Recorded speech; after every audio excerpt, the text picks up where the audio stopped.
Hey everyone, welcome back to the channel. Today, I'm going to show you a super quick and easy way to see your saved Roblox password using Google Chrome. If you find this tutorial helpful, don't forget to hit that like button and subscribe for more tech tips. So, first things first, Google Chrome has a built-in password manager that saves your login details for websites, including Roblox. To access it, click the three dots in the top right corner of your browser, then go to Settings, and select Passwords and Autofill. From there, open Google Password Manager. Once you're inside the Password Manager, you can easily find your Roblox account.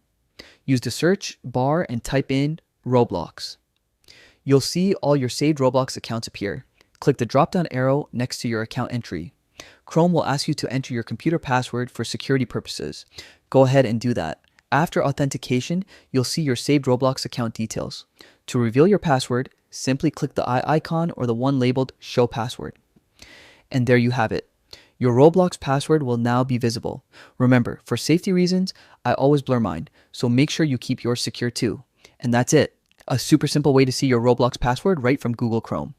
If this helped you out, make sure to give this video a thumbs up and don't forget to subscribe so you never miss another tutorial. Thanks for watching, and I'll see you in the next video.